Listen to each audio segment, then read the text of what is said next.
100% fee రాయితీతో AI నేర్చుకోవాలనుకుంటున్నారా? Attend quality third gen AI test 2025.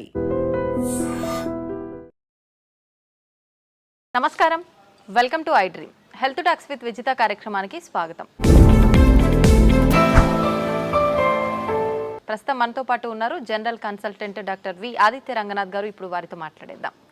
నమస్తే అండి. నమస్తే అండి. అయితే చాలా మందిలో కాళ్ళు చేతులు తిమ్మిర్లు రావటము, నరాల బలహీనత అని చెప్తూ ఉంటారు.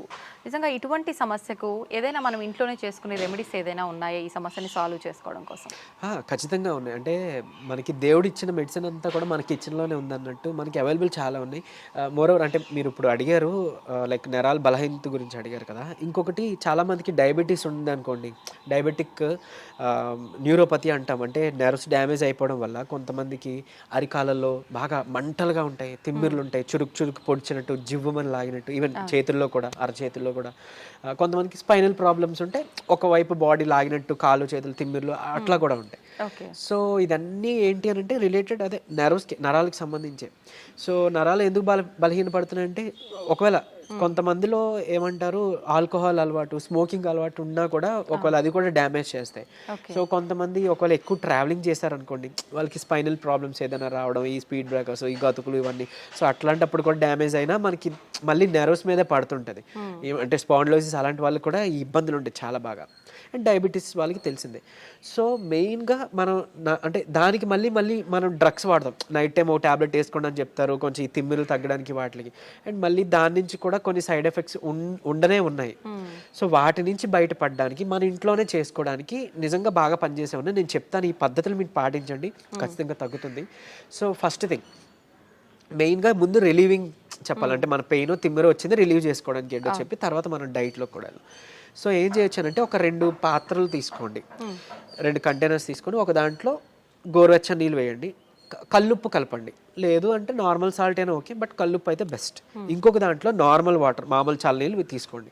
సో అరికాళ్ళు అయినా కానీ లేదా అరిచేతులు అయినా కానీ, మీరు ఏదైతే మీకు భాగం ఇబ్బందిగా ఉందో దాన్ని చల్లనీటిలో ఒక 3 minutes పెట్టాలి.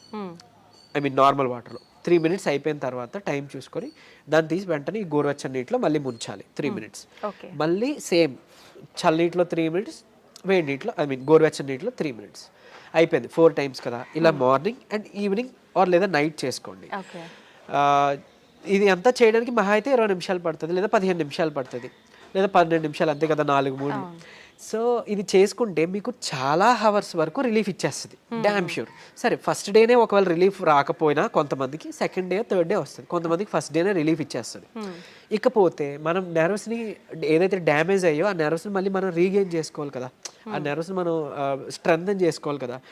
అలా బాగా పనిచేసేది ఏదైనా ఉంది అని అంటే నువ్వులు ది బెస్ట్. అంటే మీరు గమనించుకొని ఉంటే మనకి ఏదైనా అంటే ఆఫ్టర్ ప్రెగ్నెంట్ లేడీస్ డెలివరీ అయిన తర్వాత, లేదంటే పోస్ట్ సర్జరీ అయి వచ్చిన తర్వాత ఎవరికైనా కానీ తెలగపిండితో కూర చేస్తారు ఆంధ్ర సైడ్, ఆర్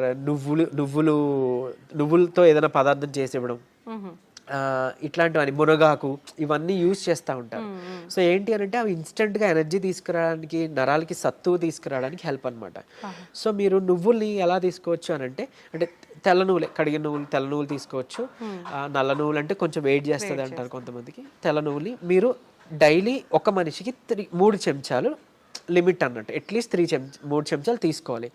మీరు దాన్ని పౌడర్ చేసి ఏదైనా మిక్స్ చేసి దాంట్లో తీసుకున్నా ఓకే, తినే దాంట్లోనో లేకపోతే ఏదైనా తాగే దాంట్లో.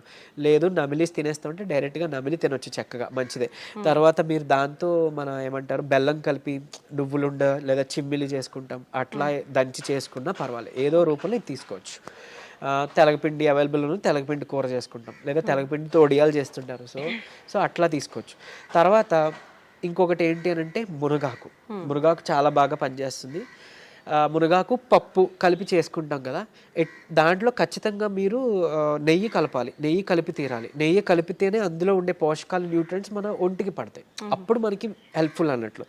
సరే డైలీ మనం కర్రీ వండుకోలేం కదా అనే వాళ్ళకి ది బెస్ట్ ఏంటంటే మునగాకు పొడి రూపంలో చేసుకోవడమే. మనం ఎండబెట్టేసుకుంటాం, ఒక 4 రోజుల తర్వాత దాన్ని మనం పౌడర్ చేసుకుంటాం.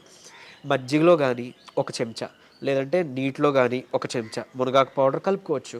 లేదంటే మొదటి ముద్దకే మనం మునగాకు పౌడర్ కలిపి చక్కగా నెయ్యి వేసుకొని ఒక 2 చెంచాల కలిపి తీసుకోవచ్చు. ఇవన్నీ కూడా మనకి నరాలకి తర్వాత బోన్స్కి స్ట్రెంత్ ఇస్తాయి. ఇవన్నీ కూడా అంటే మెయిన్గా ఇవన్నీ నరాలు సత్తువకి తీసుకురావడానికి ది బెస్ట్ అన్నమాట.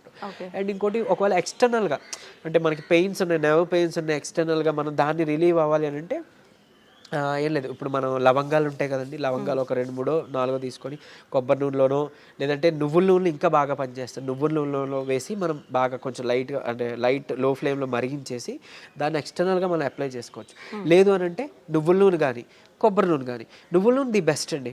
మనకి నరాలకి సంబంధించిన ఏమైనా ఇబ్బంది ఉంటుంటే నువ్వుల నూనె తీసుకొని ఒక 4 చుక్కలు రాత్రిపూట పడుకునేటప్పుడు బొడ్లో వేసుకోండి. ఆయిల్ నావలింగ్ అంటాం. సో బొడ్లో వేసుకొని జస్ట్ ఒక 2 మినిట్స్ అలా మసాజ్ చేసి మీరు పడుకోవచ్చు. సో బాడీలో ఉన్న నర్వ్స్ అన్నీ కూడా రిలాక్సింగ్ అవుతాయి అనమాట. ఆ పెయిన్స్ వాటివన్నీ తగ్గించి మీకు నిద్ర బాగా పడుతుంది. అండ్ ఎక్స్టర్నల్గా పెయిన్స్ ఎక్కడైనా ఉంటే ఇదే నువ్వుల నూనెలో కొంచెం కర్పూరం బిళ్ళ మనం హారతికి వాడేది, ఆ కర్పూరం ఒక 2 బిళ్ళల్ని మనం పొడిలా చేసేసి వేసేసి కలిపేసి చక్కగా రాసుకోండి. ఎక్కడైనా కానీ పెయిన్స్ ఎక్కడైనా రాసి మసాజ్ చేసుకోవచ్చు.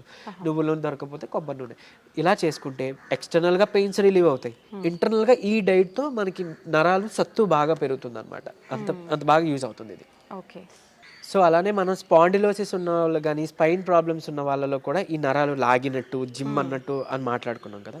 అంటే కొంతమందికి ఒక సైడ్ ఉంటుంది, పాపం కొంతమందికి 2 సైడ్ కూడా ఉంటుంది. సో అయితే ఇక్కడ ఒక చిన్న టిప్ ఏంటి అని అంటే అలాంటి వాళ్ళకి అంటే చిన్న ఎగ్జైట్ అంటే బాడీలో ఒక చిన్నది ఏదైనా స్టిమ్యులస్ వచ్చినా కూడా వాళ్ళకి కరెంట్ షాక్లా అనిపిస్తుంటుంది అనమాట. సో అలాంటి వాళ్ళకి వాటర్ తాగే పద్ధతి ఒకటి ఉంది.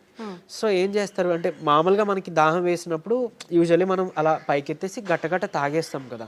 నార్మల్గానే అది కరెక్ట్ పద్ధతి కాదు, మనకి తెలియదు కాబట్టి మనం అలా తాగేస్తున్నాం. కూర్చొని నిదానంగా జస్ట్ ఎక్కడో అక్కడ చైర్ ఆర్ సమ్వేర్ ఎక్కడో అక్కడ కూర్చొని ఏమంటారు సిప్ బై సిప్ అంటే కొంచెం మనం వాటర్ వేసుకొని అది బాగా నమిలి అంటే మనం ఏమంటాం వాటర్ నములుతూ ఉంటాం కదా, అలా నెమ్మదిగా సిప్ బై సిప్ తాగితే కనుక మన బాడీలో వాటర్ కరెక్ట్గా అబ్జర్వ్ అవుతుంది. అనవసరంగా ఊరికి యూరిన్ ద్వారా పోకుండా కరెక్ట్గా కణాల్లోకి అబ్జర్వ్ అవుతుంది అన్నట్టు. ఈ ఇబ్బంది ఉన్న వాళ్ళు అది చేశారనుకోండి, వాళ్ళకి సడన్గా స్టిమ్యులస్ అలా ఏం జరగకుండా చాలా వరకు పెయిన్ అనేది తగ్గుముఖం పడుతుంది. ఇంకోటి నార్మల్గా కామన్గా పీపుల్ కూడా ఏంటి అంటే అలా నుంచొని తాగకుండా కూర్చొని తాగడం మొదలు పెడదాం, స్లోగా అంటే నమిలి తాగడం మొదలు పెడదాం. దీనివల్ల ఏంటి అని అంటే ఇప్పుడు యూజువల్లీ మనం ఎక్కువ తాగామనుకోండి వాటర్, బాడీకి కావాల్సినంత కన్నా ఎక్సెస్ ఏదైతే మిగిలిపోయిందో అది త్రూ యూరిన్ బయటికి పోతుంది. అండ్ మోర్ ఓవర్ సరే ఓన్లీ వాటరే పోతుందా అంటే పెద్ద మనం బాధపడాల్సిన పని లేదు. బట్ కాకపోతే మన ఎలక్ట్రోలైట్స్ ఏవైతే బాడీలో ఉన్నాయో అవి కూడా పోతాయి యూరిన్ ద్వారా.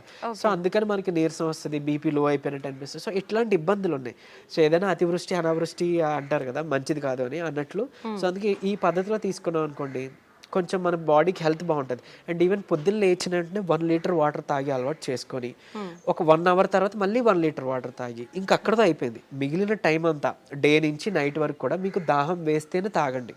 ఒక గ్లాస్ వాటర్ ఎంతో, ఎక్కువ తాగాల్సిన పని లేదు. అంటే ఎక్కువ వాటర్ తాగితే మనకి మంచిదని విన్నాం కదా, ఆ ఎక్కువ తాగేది ఇలా తాగమని, అంతేగాని తాగిన ప్రతిసారి ఎక్కువ తాగడం అది మంచి పద్ధతి కాదు. దాదాపు 4 నుంచి 5 లీటర్లు తాగాలి అంటుంటారు కదా సార్. అలా ఏం లేదండి, అంటే 3.5 లీటర్ 4 లీటర్ సరిపోతుంది.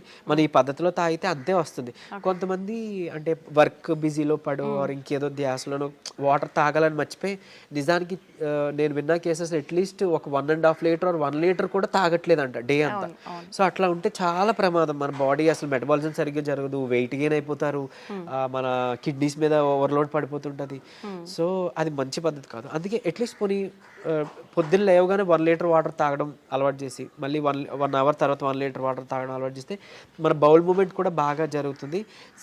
ఏమంటారు టాక్సిన్స్ అన్నీ కూడా మన మలం ద్వారానే పోవాలి. మన గట్ క్లియర్ అయిపోయింది అనుకోండి, మన కాలర్ మన గట్ క్లియర్ అయింది అనుకోండి, అందులోంచి ఆల్మోస్ట్ 90% ఆఫ్ టాక్సిన్స్ పోతాయి.